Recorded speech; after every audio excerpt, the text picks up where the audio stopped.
we already evacuate. I think we evacuate already more than 5,000 Jewish people from Odessa, from Ukraine to Moldova.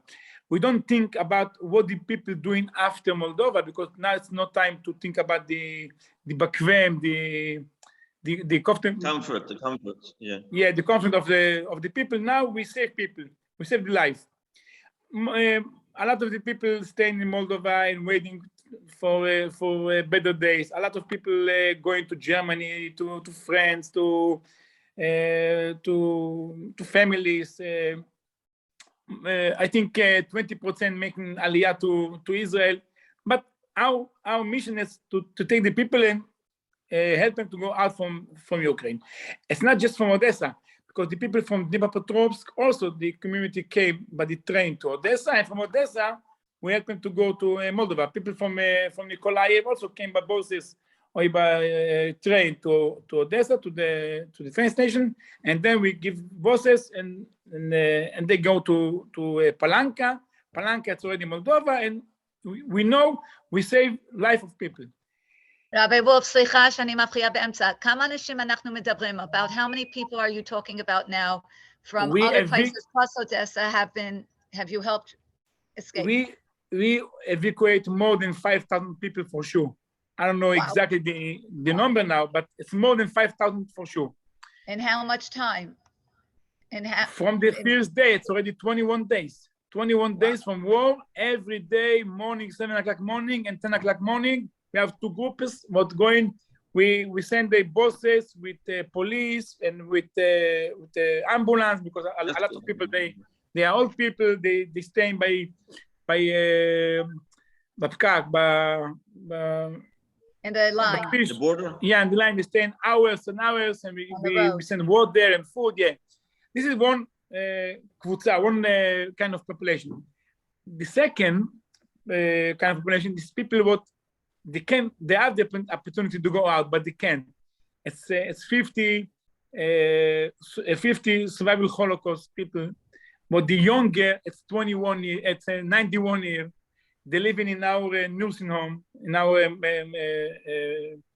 Mishpacha, and we fill the Mishpacha with food, with water, with flour, with nursing home, senior citizen living center.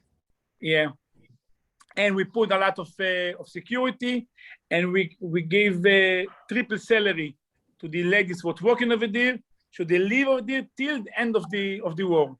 And then this is more. We take 50 people, and we make like a conserve, like a kufsat shimurim. We close day. We give food. They have food over there for 3 months. Food, water, bread, security, social. באודסה. הקהילה, the Jewish community have a nursing home. Our Chabad nursing home.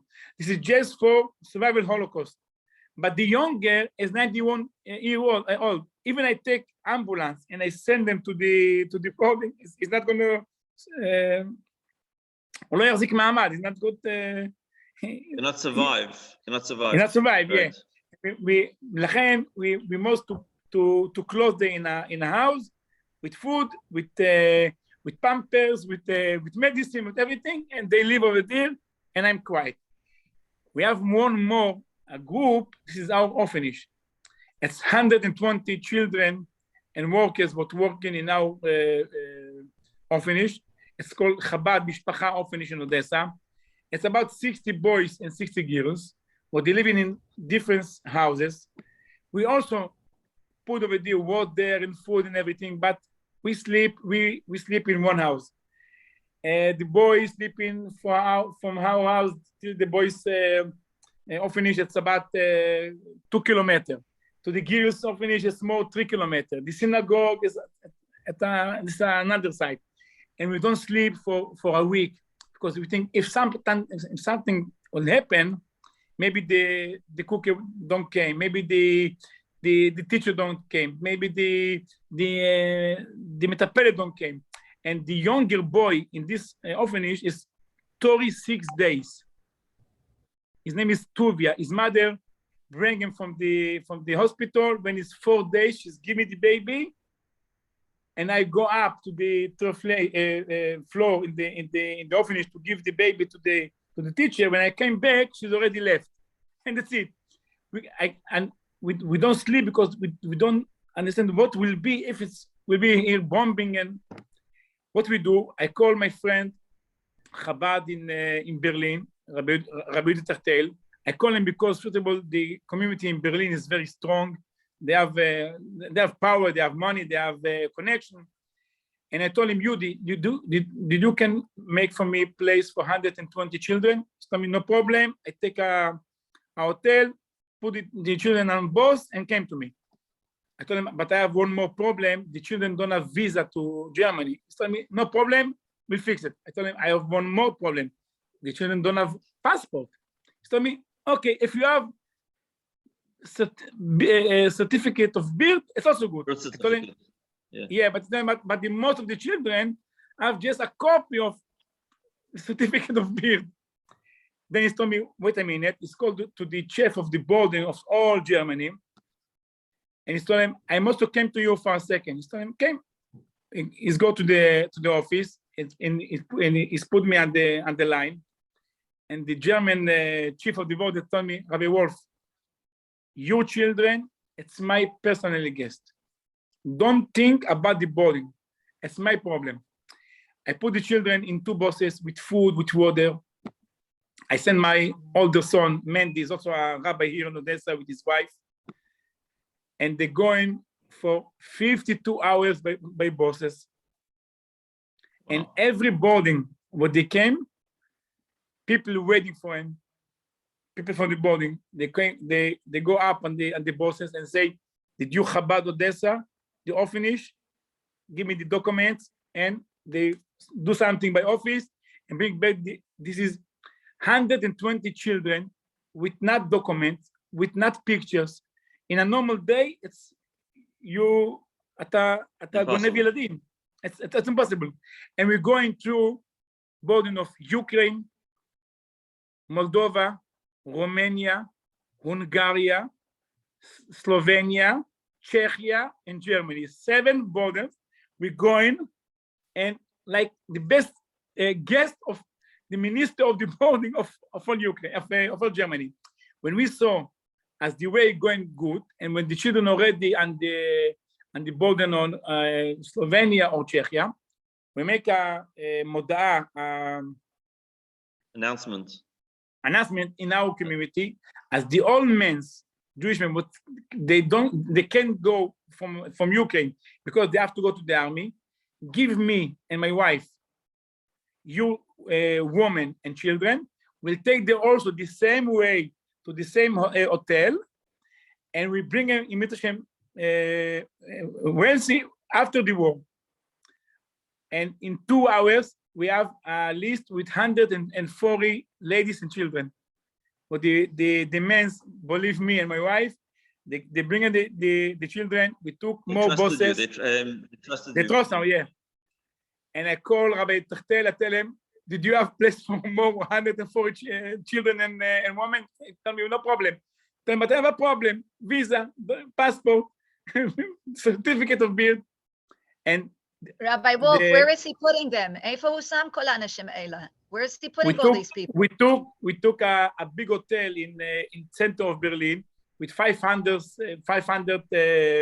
rooms, and we put the old children with the women over there, and we're going the same way. Chabad and Moldova, Romania, Hungary, Slovenia, they're waiting for us. They're giving food and water, and we're going 3 yemamot, 3 days, 24 hours. Yeah, 24 hours. We're going out from Odessa Friday 8 o'clock, and we came Monday 3 o'clock morning of Yom Shlishi of 72 hours on the road. Yeah, but we saved. Rabbi Wolff, who's paying for all this? Where's the money coming for all this? You're rescuing hundreds of people. Give us a website. We want to help. I'm going to post in the chat. I'm going to post in the chat a link. I have two big hats. One hat is a big rabbi hat, and the second is a big schnorrer hat. I have two hats when I need my rabbi, when I need a schnorrer. Now my wife sitting together with the children and the woman in Berlin. I came back to Odessa after 2 days to be with the community. We just make a Kriyat Megillah in the shul. We have 150 people what came to the shul, and we make a Megillah. And when we came to the name Putin, is everybody make sorry. Everybody make Rash Gadol, and we Kulam Tzaku, and everybody cry and ask God to finish the war already. And every day we have here sirena, boom, and booms. But we do our work. My wife over there. I'm here with the 30,000 Jewish people who live now in Odessa. We need our Ezra Nafshit, emotional help and physical. We have here 8,000 older people what need food, what need medicine. The all pharmacy, bet merkachat. There's a bet merkachat pharmacy. Pharmacy. The old pharmacy in Ukraine, they closed. It's not medicine. I send somebody to Moldova, and I send them every day at least what people ask me for medicine is buy over there and send me to Odessa. We give people every day medicine, food. It's thousands of dollars medicine, $1,000 food. Everything is. We already spent more than $1 million just in these 21 days to save so much Jewish life, so much life of children, so much life of older people. We did the best, and we pray and we believe God as the war will finish today, tonight, or tomorrow morning, and it will be good. It will be Shalom al Israel, but we here. Amazing. I want to just say. You mean amazing, Rabbi Goldman? You mean amazing? It's my English amazing, yeah. Understand what you mean? It's unbelievable what's happening. I want to tell everybody that's on the Zoom that I put a link in the chat to the Mishpacha Orphanage, which Rabbi Wolff runs, and I'm inviting every single person on the chat to click on this link. It's going to open up a page on your computer, and to make a donation to the Mishpacha Orphanage, and it's mishpachaorphanage.org/emergency. And this is going to go directly to feeding these children, to evacuating people. The least we can do is to support the work. So copy this, click on the link in the chat. And then when the website is open, you could share this link also with friends, with family, whoever you know. Tell them you saw today live the rabbi in Ukraine who's helping save lives, and this is the least we can do. יש לי שאלה, I have a question. מה המצב בביטחון בעיר עכשיו ללכת לפה ושם פשוט בגשמיות? לא מפחדים ללכת למקום זה ולמקום שמה? Rabbi Goldman, can you translate into English the question? In English, the question I asked him was, what is the situation on the ground with people being able to walk in the street to deliver food, medicine? How close is the war in Odessa? It's a port city. Every day in the last 21 days, when I go to the shul morning, when I came back afternoon, night, home, it's like Yom Kippur in Eretz Yisrael, in Israel. No cars, no people on the street. It's terrible because every 2-3 hours, a sirena, it's bomb. We're going to the basement. We're going to the places between beton, and people who worry. Odessa, it's 1,100,000 people living in Odessa before the war. Every year we have 3 million tourists in Odessa. Now in this moment in Odessa, we have just 300,000 people. It looks like, wow. כל מי שיכל ברח. כל מי שיכל ברח. It's more than 3 million. 90% of the people left? 90% ברחו? No, instead, from 1 million people, yes, 300,000, 70% left. 1/3. So 1/3 is left. שליש נשאר. שליש נשאר. Wow. And it's ממש, it's real. What about getting food? איך מקבלים אוכל? אין השוק סגור, the stores are closed. How do you get food? The store is empty. The medicine you cannot find. If somebody need insulin, you cannot find now in Ukraine insulin. If somebody have sukar, I say sukar in the blood. Blood sugar. There's sugar. A diabetic. Someone's a diabetic. Yeah, and it need insulin. Just our community bring from Moldova all the time insulin because people die. It's a day to and I mean die. And it's terrible what's going on over there. Mamish terrible. Where do you get food? Where do you get food? Vegetables. We buy. Fruits, Before the war, 2 weeks before the war, we buy 30 ton flour, 30 ton macaroni, 30 ton sugar, 30 ton gretke, and 30 ton rice. Rice. Yeah. When I started to buy the food and put in every our institution in the boys orphanage, the girl orphanage, in the shul, in the school, in the kindergarten, in this university, we put in every kitchen, we put in so much food. Everybody told me you're not normal. Somebody from the people what I asked money for this, he told me, Rabbi Wolff, אתה מצייר לעצמך שאתה נהיה מוסלמי? Explain. נהיה מה? מוסלמי. נהיה מה? מוסלמי. Yeah, yes. He said they were stocking up with tons and tons of food before the war, and people that he was raising money for this before the war told him he's crazy. They said, "What? You're turning into a Muslim?" The same thing. Like you're not going to be a Muslim. The same thing. Putin never came to UK. It's not normal. I tell them, what's the problem? If I buy sugar, if I buy now flour, the school and the kindergarten will have sugar and flour for a year. What's the problem? They tell me, don't do that. אתה מבזבז את הזמן שלך. זה אף פעם לא יקרה. People said you're wasting time, you're wasting money to buy all these supplies before the war. Yeah, and I told you, you know what? If Chaz v'Shalom will be something, and people came to me and told me, Rabbi Wolff, you have 2 weeks to be ready for this war. Why you don't do nothing? I can't sleep and do nothing because you think it's not reality.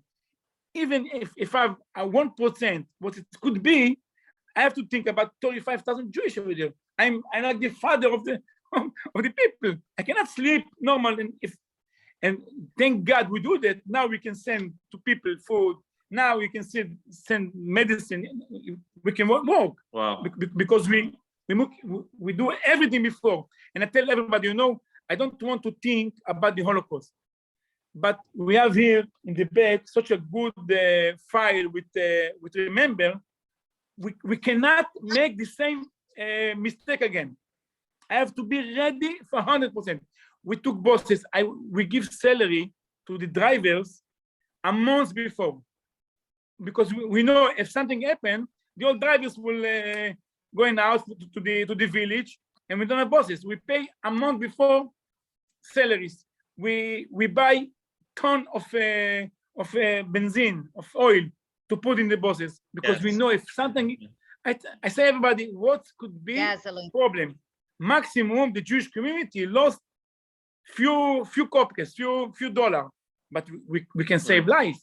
And thank God, what we starting 3 and 2 weeks before the war. Thank God. Wow. And now we have food. Now we have water. You go now to the shul. You came in the shul. You see boxes of water. We Baruch Hashem, we have water, we have flour. In the stores, you cannot buy מים נקיים, מים מינרליים, you cannot buy mineral water, you cannot buy flour, you cannot buy macaroni, you cannot buy conserve, nothing. And we make everything before. And Baruch Hashem, now we can work, and we can give food people, and we can evacuate people. What will be in a week? I'm believing God. This will be good, and the war is finished, and everybody came back, and everything is been okay. But it's already Purim, and right. in a month from today it's Pesach. We think already about matzah, about fish, about flesh. It's no flesh more, and no more flesh here, kosher. It's not a big problem now without flesh, but it's no flesh. Flesh is meat. Flesh is meat. Yeah. No meat, no chicken, not nothing. No fish, nothing. But right. What about vegetables? What about vegetables? Flour you got, sugar you got. What about vegetables? איכשהו נשרוד בינתיים בלי vegetables. You're managing. Somebody asked a question on the chat. How many Jews in Odessa before the war and how many Jews now approximately? Before the war, it's about 45,000 Jewish living in Odessa before the war. Now we think as about 20% left already for sure, maybe more. Nobody have the list how much people going by train, by car, by buses, baragline, everybody going in Israel.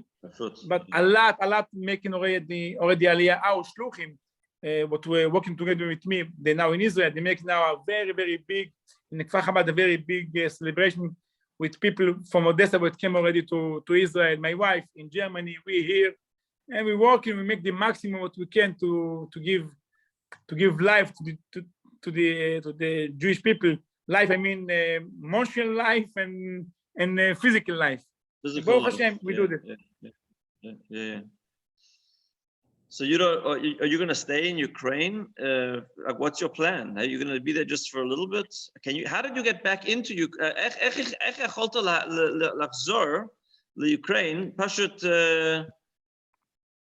When I came back. A question to him. A question to him was, what's his plan about staying in Ukraine, and how was he able to return to Ukraine? Begashmiyut, and even like emotionally, Begashmiyut, physically and also emotionally. How did you make a trip to go back into the war zone? How were we able to do that? I don't even think about how to go. I understand I must to go out with the children and the women because I promised the men's. But I took the women and children. I do that, and in 2 days I come back. I don't even think why I have to come back. I feel I must to be with the community. It's not a question by me. The problem I have when I came to the boarding is I see thousands of people going out, Jewish and not Jewish, and I'm the only one who came back. Is the man only one? Yeah, and the man with the passport. Look at me. Look at the passport. Israeli passport. You're not must to be. You have an Israeli passport. With a shlape, with a pijak. And he told me. Where you going? I tell him to Odessa. Yeah. I tell him Odessa. He make me like this. Go. You're the only person at the border. Only one what came back. Nobody's going into Odessa today. Everybody's going out of Odessa. זה היה הפעם היחידה שהרגשתי טוב שאומרים לי שאני משוגע. You want to translate, Rabbi Goldman? He said it's the only time that he felt justified when people tell you that you're Meshuggah all the time for doing different Jewish things. You say, yeah, but this is the time you really felt that they really are right. They're really right. When I came back after 4 days, 3 days we're going out. 2 days I stay in Berlin, and 1 day I came back. Almost a week. I'm not in the community. When I came back last week to the shul, and I came to the minche, and people came to me and חיבקו אותי, and hugged me. Yeah, and crying. I understand how is a good decision what I make to come back. People need to feel as the rabbi with them together. They need to feel it. They you know, to understand what I mean. Some lady here in Odessa, she's very rich lady. She's very, very famous lady. She's not a Jewish. She's helping our girls' orphanage. She's giving me, she's donated me a building for the girls. She's very good lady. She's working with me, and she's not a Jewish. And she's called me. She's told me, Rabbi, did you in Odessa? I tell Vika, sure. She told me, oh, now I'm quiet. I can go to the church and light candle. You know, people feeling they need somebody what can, מישהו שנותן השראה שהכל בסדר. They cannot go out. Someone who makes them feel that everything's okay. Because somebody who gives them the reassurance. Yeah, they hear. They cannot go out, and they need somebody what, you know, the mayor called me, the mayor of the city called me, Rabbi Wolff, it's right, you come back? I tell me, for sure. I mean, oh, now I'm sure it's going to be good. You know, people need something to give them emunah b'mashu, and I feel very good with my decision. I make good. I will be here till the עד שהשלום יגיע, till the peace will came back. But if Hashem ישמור, it's build danger, what על פי הלוכה, I cannot stay here. I go out, but I feel as it will be good in today, tomorrow, they will sign, and it's be good. Okay, amazing. We're inspired by your trust in Hashem and your conviction for your dedication, for your shlichut. We want to wish you unbelievable brachot, that Hashem should protect you, your family, and your community. And Bezrat Hashem, the war should end soon. And Purim, you know, it's been no better day than Purim to celebrate the end of the war. Bezrat Hashem should happen today, tomorrow. And again, I wanted to say for anybody who just joined recently, I put in the chat, I'm gonna put in again, the website for the orphanage which Rabbi Wolff is running with over 100 children they have to, manage, and then it's gonna also help him in his other work. mishpachaorphanage.org/emergency. Please copy. Let me paste it over here again. It's in the chat. I want to encourage everybody to go and make a donation, a big donation, a small donation, share it with your family. The least we can do from across the world is to give them financial support to be able to continue doing rescue missions, evacuate people. And Rabbi Goldman, you have to tell the people, even somebody give me just $1, we're learning how to use dollar from both sides. Every dollar for me is $2. We use it from both sides. Don't worry, even $1 is good for me. Rabbi Goldman, can I make a comment, please? Go ahead. Thank you. Rabbi Wolff, Krasniansky from Honolulu. First of all, big Yasher Kayach. There are no words. I would just like to make a comment to everybody that, we're used to hearing stories about World War II from our parents and our grandparents. We wring our neck, or we wring our hands, and we say, why didn't Jews around the world do this, that, the other? In the Megillah, it says that Mordechai tells Esther when it's time to go to the king, he says, Mi yodea in ka'et lazot higat lamalchut. Who knows, if not for this moment, you became queen. Jews all over the world and all human beings of caring heart. This is our moment. Rabbi Wolff is on the spot. It could easily have been any one of us. Our parents, our grandparents, our great-grandparents were just there a few short generations ago. Money comes and goes for us. What it takes us one shopping spree in Costco can literally help Rabbi Wolff save a life. I urge you to give whatever you can, and then like Rabbi Goldman said, even more than you can. And the Lubavitch Rebbe was very, very, very strong about how we can help, obviously with money, that is what they need on the ground, with our mitzvahs. We as Jews fight wars spiritually as well as with the dollar bill saving lives. Everybody take on a mitzvah upon yourself. in the honor of helping the Jews of Ukraine stay alive.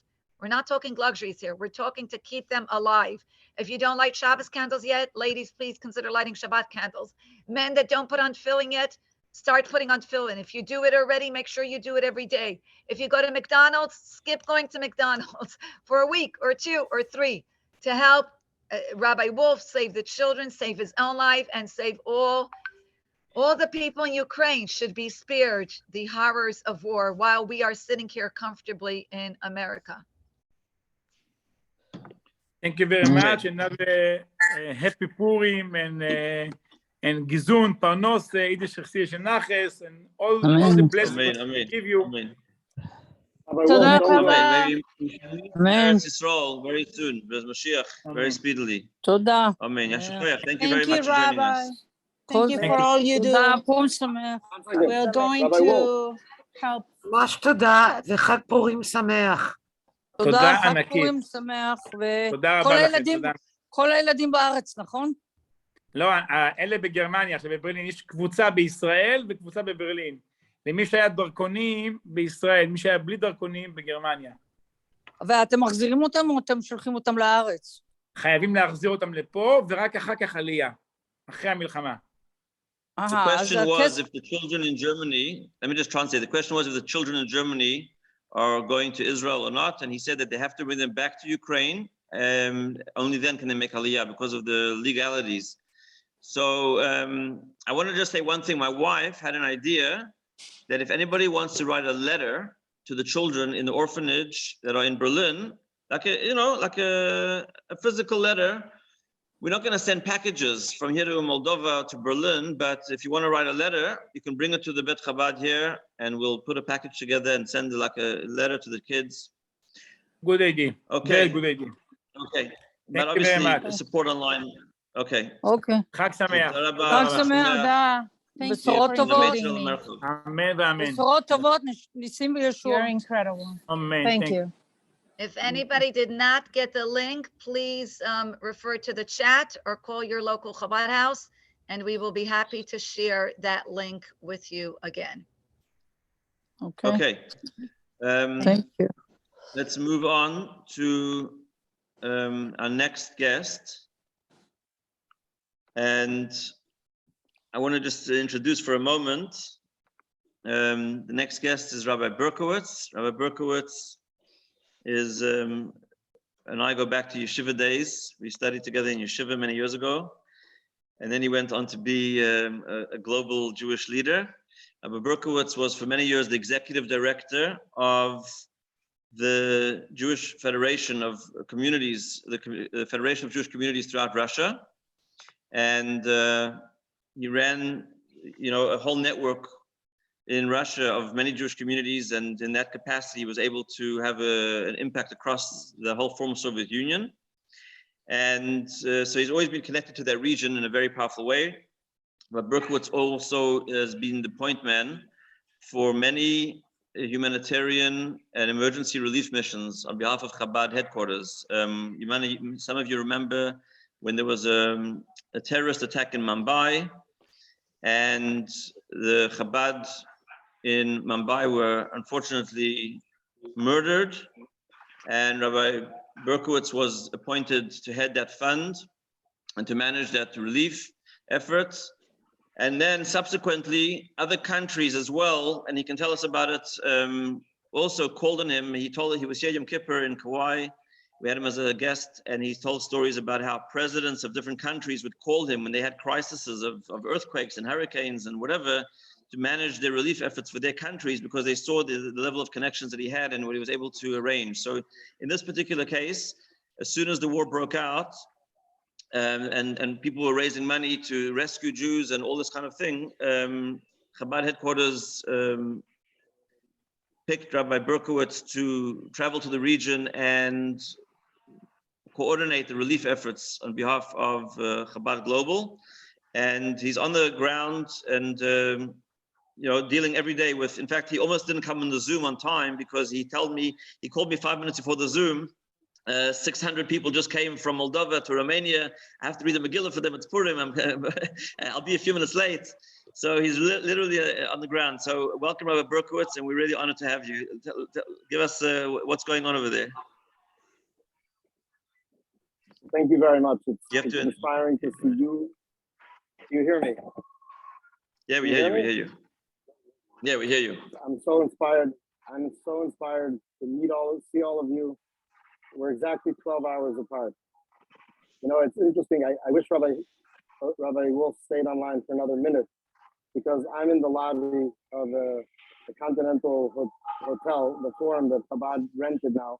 We got special rates and we have dozens of refugees here. We just read the Megillah. The whole plaza was filled with Jews from all over Ukraine.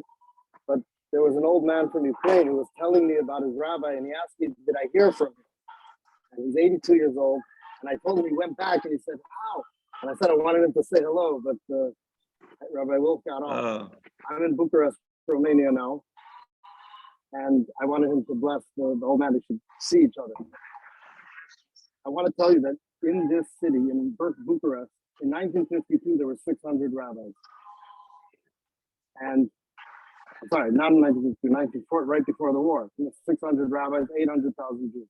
The Holocaust, they killed half of them, 400,000. And then by 1965, there was only one rabbi left. His name was Rabbi Moshe Rosen.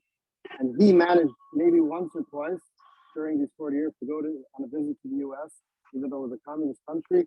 He met with the Rebbe in New York. And he asked the Rebbe, please, the audio isn't so great. I'm just saying, the audio for some reason isn't the greatest. Maybe raise the volume or something. Can you hear me now? Yeah. Yeah, it's better now. I'm putting it on speaker. It's fine. Okay. It's much louder now. Yeah. Okay. So in short, the Rebbe told him, you're the last captain on the ship. You can't leave Romania. And he stayed until he died in 1995. And I felt Rabbi Wolff is literally doing the same thing right now. But I want to just tell you in brief what's happening.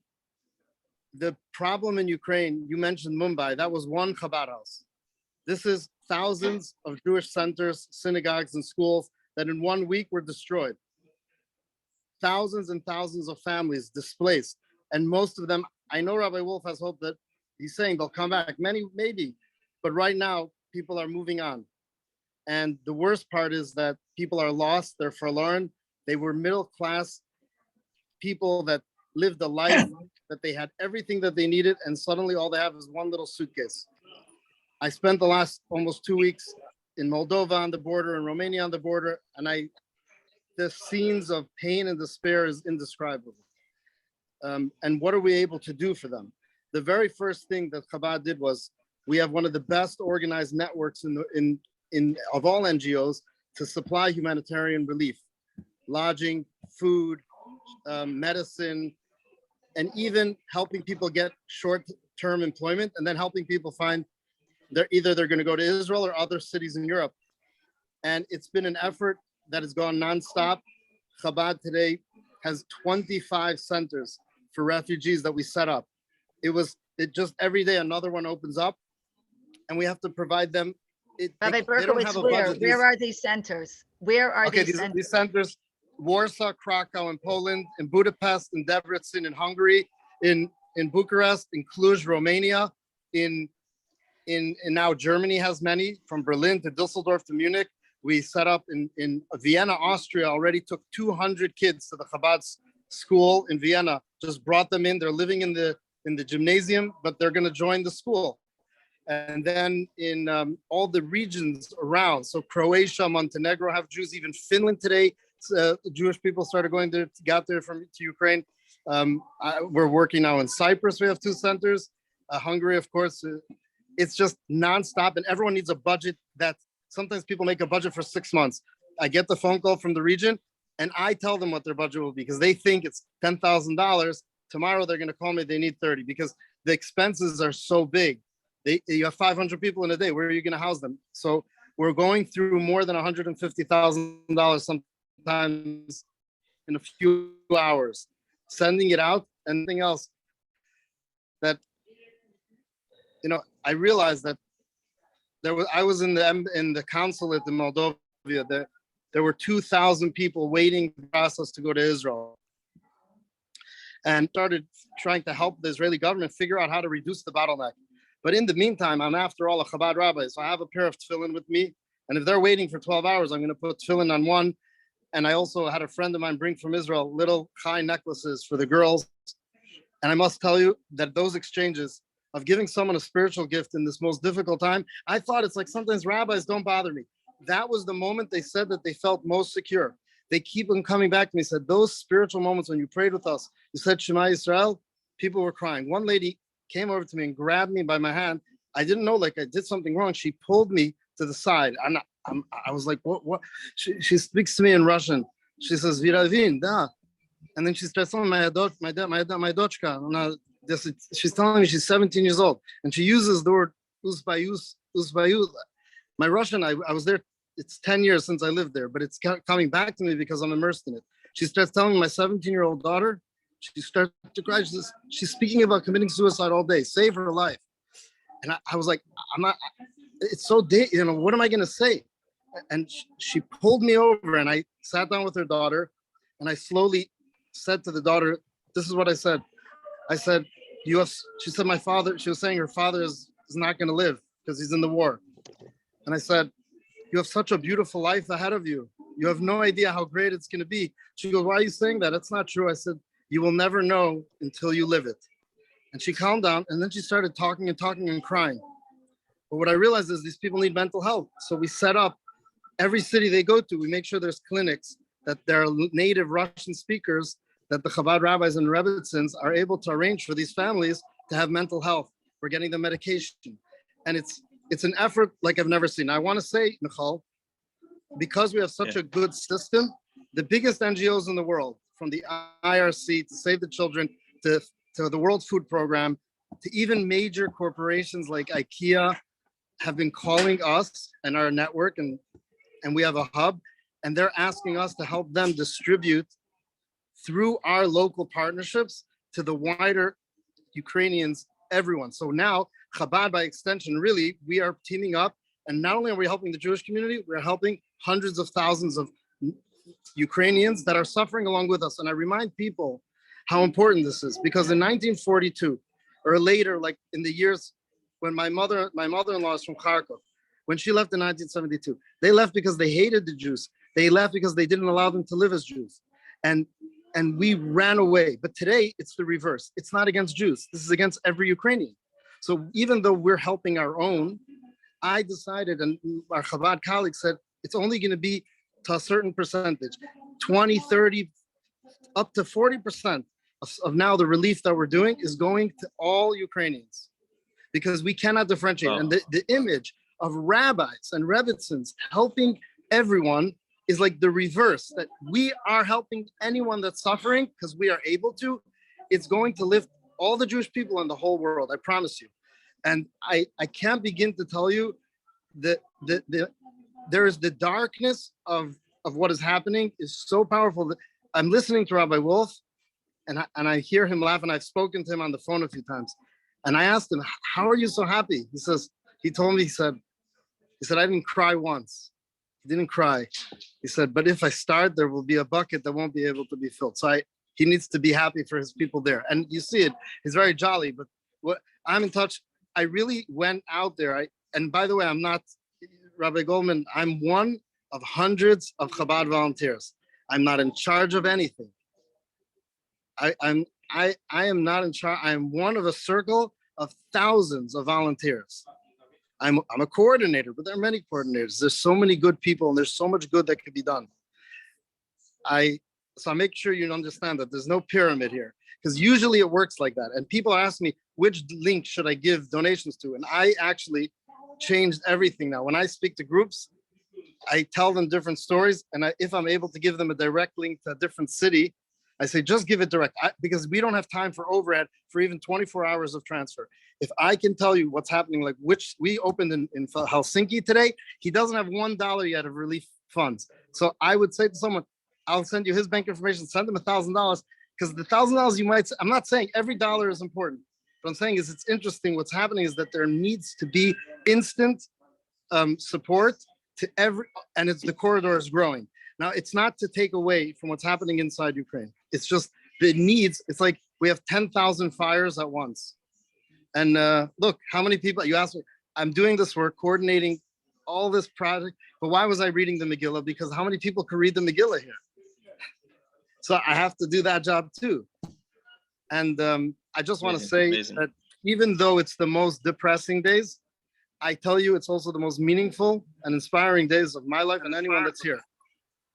And it reminds me of when the Rebbe was a young child. The Rebbe was born 120 years ago in the city of Nikolaev. It's called Nikolaev, Ukraine. It was bombed this week, the whole week. And the Rebbe's mother, Rabbi Simchana, tells a story, one of the few stories that she writes in her diary about her little boy that eventually becomes the leader of world Jewry. She says when he was 3 years old, during the pogroms, we were locked in a shelter, and he would go around from place to place in the shelter, soothing everyone, helping everyone. And the Rebbe on himself later once said that since he was 3 years old, he would envision a future world that is perfect with the redemption, with humanity in equal balance of goodness and kindness, and no war, no suffering. And I thought about that metaphor and the person, and I was like 120 years exactly, this is happening. It's so dark. The Rebbe was in the shelter as a little boy. And what was his message? It will be a bright world. And he lived through all these sufferings of World War I, World War II, and he rebuilt Jewish life in ways that we can't imagine. And now the Rebbe's network is going to help throughout this crisis reach millions of people and lift them out of their pain and suffering. So I'm open to questions for another few minutes, whatever you have. And I thank you if we can have Jews and whoever else is listening that's not Jewish from Hawaii joining cause, think about the unity that this darkness is causing, and the light will prevail. Thank you. So thank you for sharing all that. That's amazing, incredible. I just want to say again, Rabbi Berkowitz is feedback. Can you hear me? I'm putting in the chat a link to support the refugee crisis and work that Rabbi Berkowitz is working on, which is going to go to support the relocation of refugees across the region. I'm not sure why there's like a bit of a feedback from me. We're from Hawaii, Rabbi. Thank you for what you're doing. Okay, if you can hear me. Do you have any good. questions? Okay, any questions for Rabbi Berkowitz? Make a link, but I want to say, if you donate on that link, because it's a big fund, just write Hawaii, and I'll make sure that money goes within 24 hours to one of the refugee centers. There's more than 10,000 people tonight. Sorry?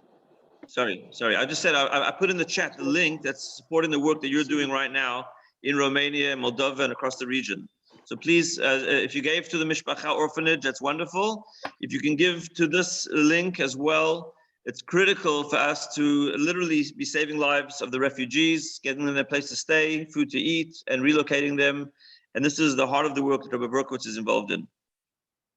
Rabbi Berkowitz, there are a few people that just came on now. If you can just recap very briefly, like in 2-3 sentences, what you said, the number of centers, the number of refugees, and what you're providing for them, because in the last 10 minutes, a bunch of people came on into the program. Okay, so far we've helped with food, lodging, medicine, transportation to over 30,000 refugees. And now some people are moving on. Which countries? In which countries? So we're in all the border countries of Russia, of Ukraine. So Romania, Moldova,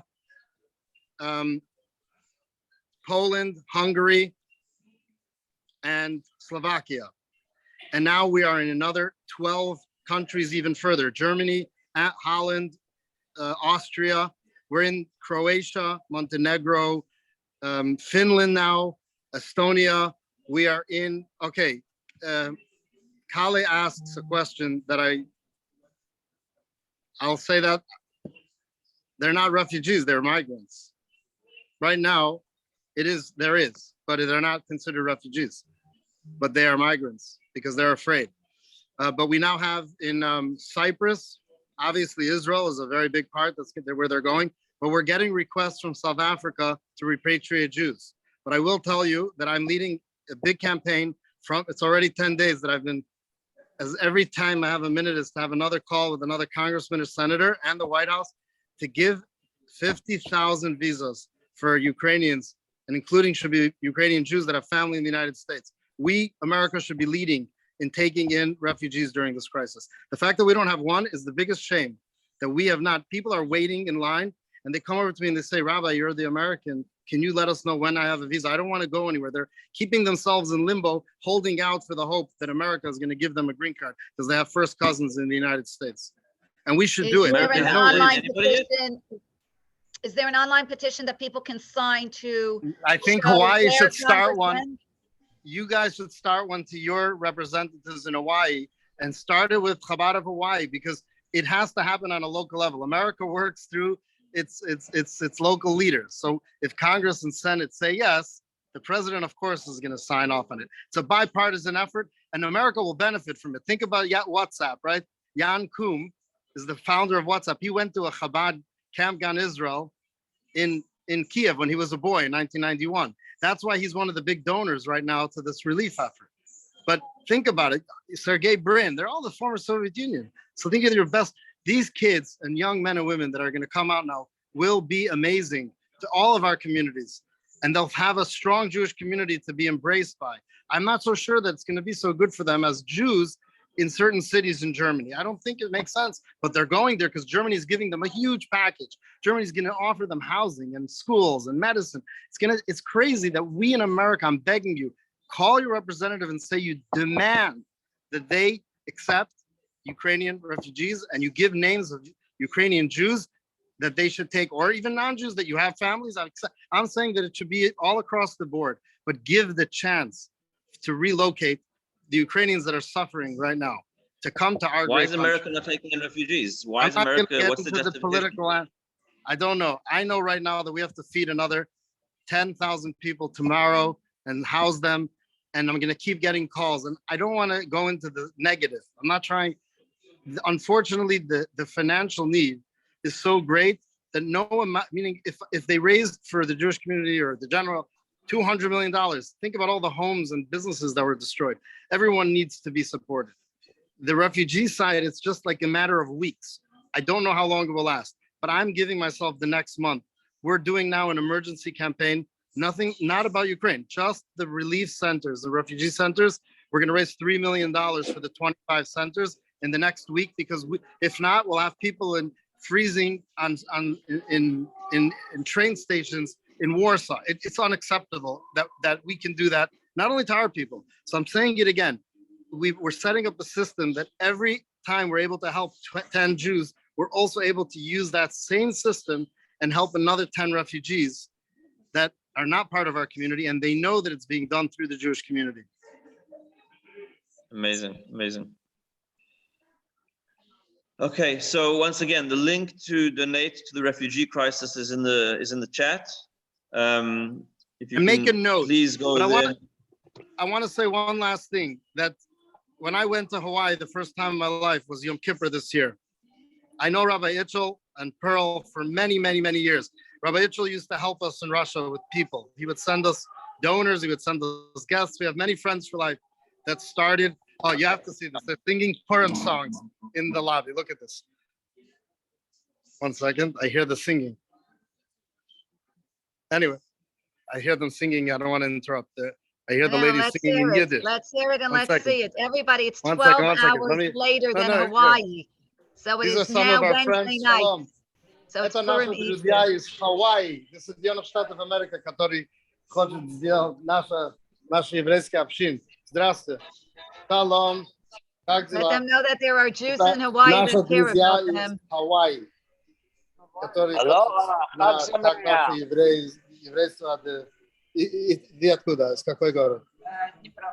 They're from Dnipro, Dnipropetrovsk. And Colorado. She's from As Kharkov. well here from Colorado. They're from Kharkov, Ukraine. Как вас зовут?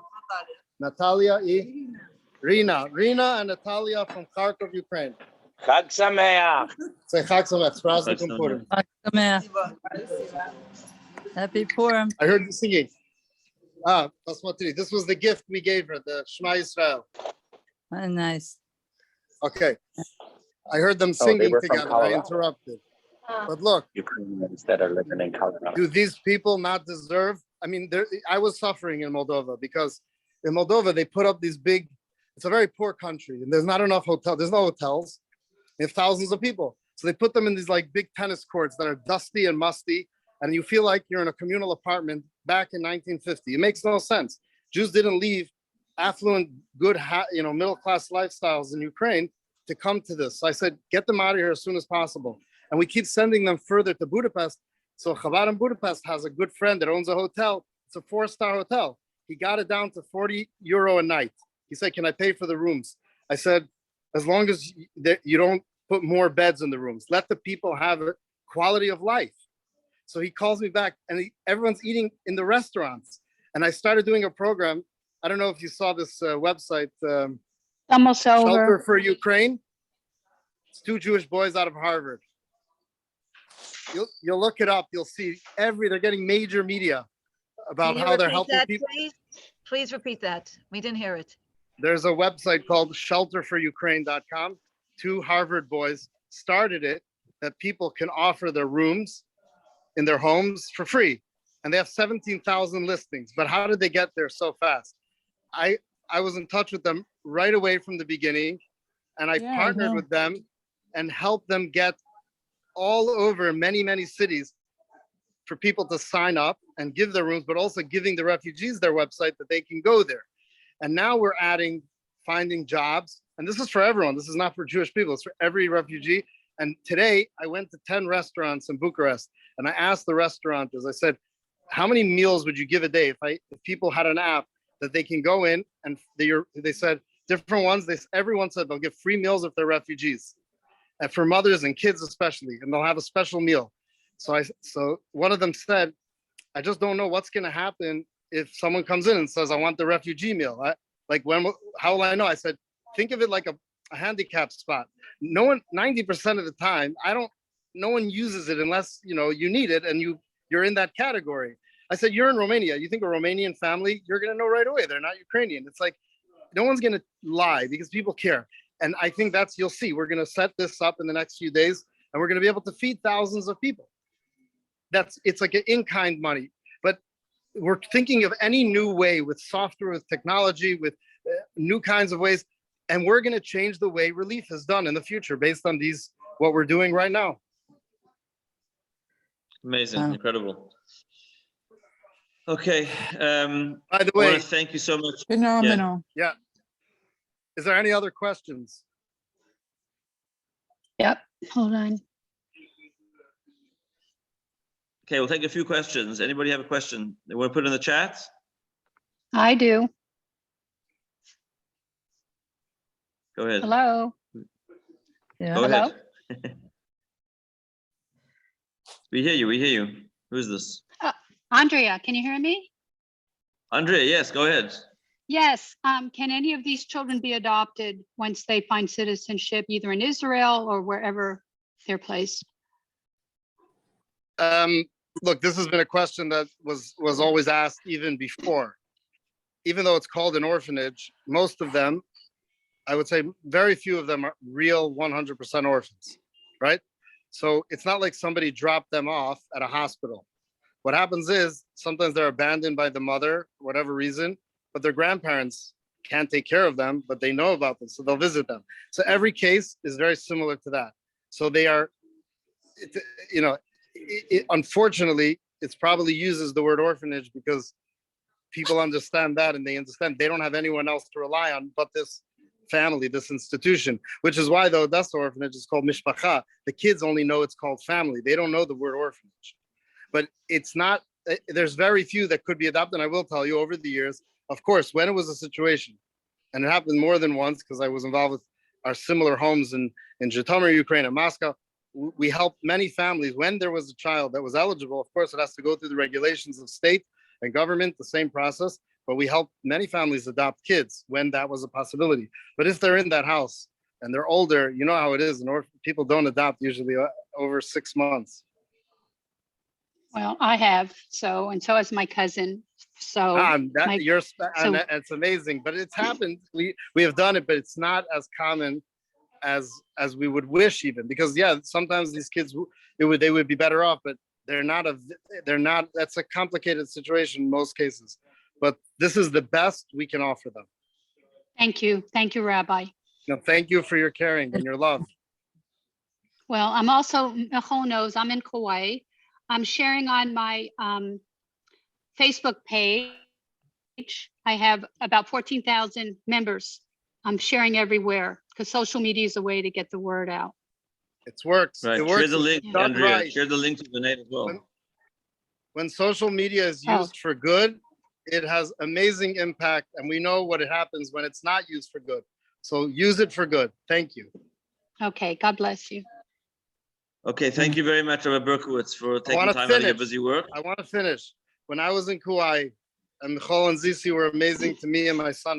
Unfortunately, my wife couldn't come because she runs. She works in the hospital with high-risk pregnancies for women.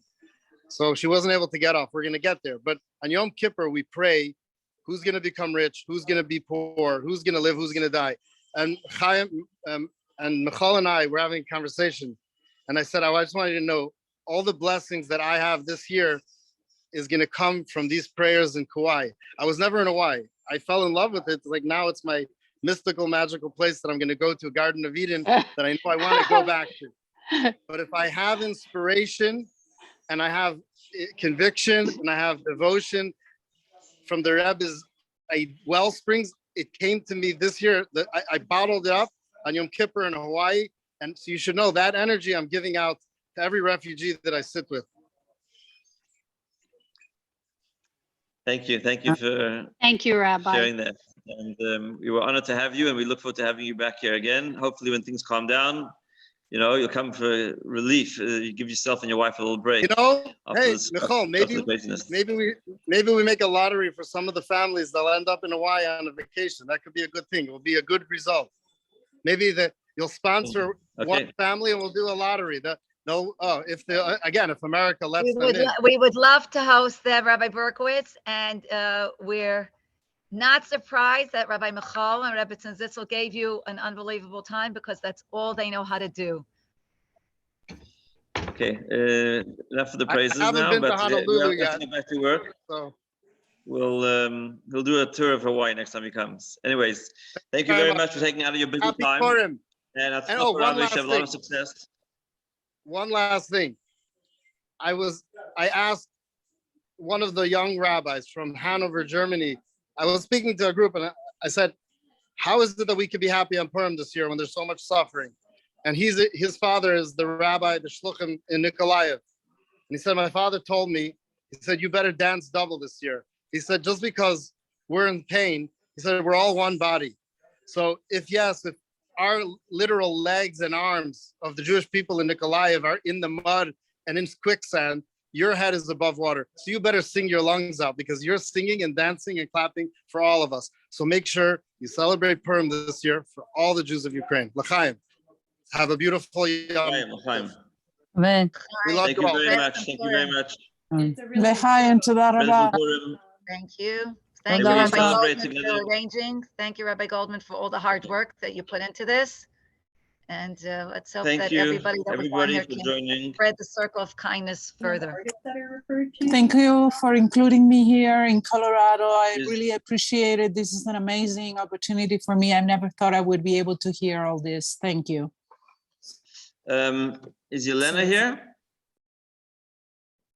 There's a woman in our community. I invited her. She's from Ukraine. She's from Odessa. And I said if she's here, she could say a few words and do a little prayer, but I don't think she's on anymore. Okay, folks, thank you very much for joining everybody. Appreciate it. It was very special. And please share with your social media circles, with your family, with your friends, the link. I'm going to upload the recording to, I didn't get to live stream it on Facebook, but I'm going to upload it to either YouTube or Facebook.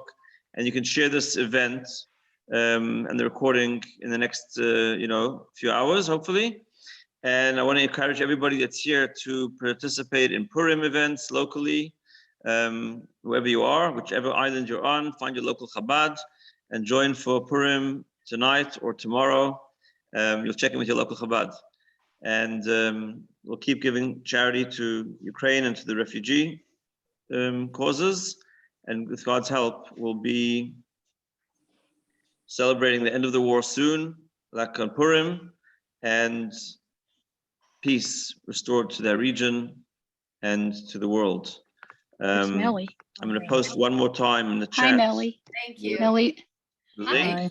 Hi, Andrew. Sorry, I Andrea. didn't. Hi, sweetheart. How are you doing?